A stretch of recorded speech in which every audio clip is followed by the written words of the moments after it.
সবাইকে জানাই good morning. আজকে সকালে বর্ষা হচ্ছিল, তা দেখো এই যে পাকোড়ি বানাচ্ছিলাম।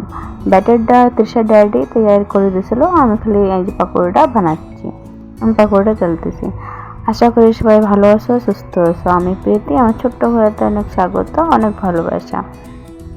আমি যে পাকোড়ি বানাচ্ছি, ব্যাটারটা এত সুন্দর বানাচ্ছি, পেঁয়াজ আলুর পাকোড়ি বানাচ্ছি, এত সুন্দর পাকোড়া খেতে খুব ভালো লেগেছিলো। সকালে নাস্তায় চা পাকোড়ি ही বানাইছিলাম।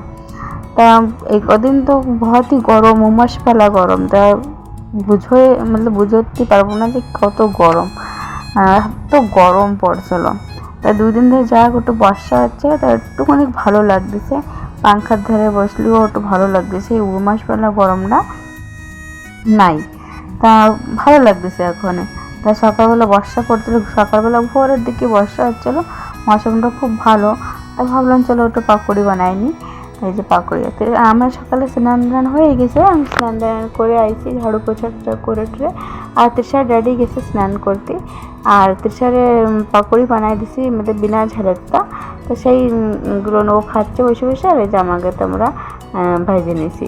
আর তৃষার ড্যাডি আসলে আমরা নাস্তা করবো দুজনে। এই দেখো সব পাকোড়ি ভেজে নিছি, খাতেও এত ভালো লাগছিলো। ঠান্ডা ঠান্ডা মৌসুম, গরম গরম পাকোড়ি, একটু চটপটা, খুব ভালো লাগে। এই যে দুজনে বসে একটু চা আর পাকোড়ি খাচ্ছিলাম।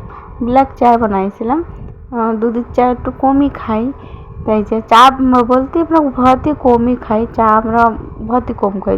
কোনো দিন যদি একটু মন করে সেদিন একটু চা খাই। তো অনেকদিন পরে একসাথে দুজনে চা খাচ্ছি।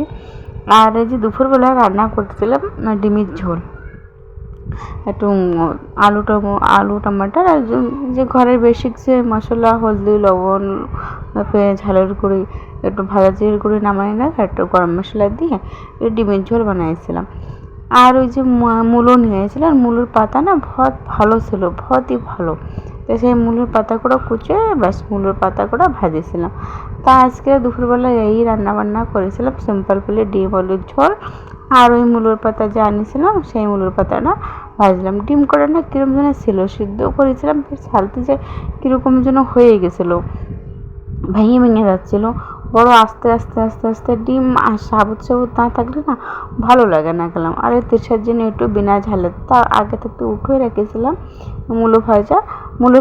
মূলো পাতা ভাজা। আর এই যে আমাকে ছিল একটু ঝাল দিয়ে, কাঁচা ঝাল দিয়ে একটু মূলো শাক ভাজি করছিলাম।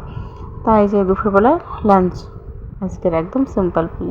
দেখো সকালে হয়তো বর্ষা মৌসুমটা ভাবছি খুব ভালোভাবে থাকবে, তা দেখো এত রোদ্দুর উঠেছে, আবার সেরকম গরম, বাপরে। দেখো কারণ ভিডিওটা ভালো লাগলে একটা লাইক, একটা কমেন্ট করবে, আর সুস্থ থাকবে।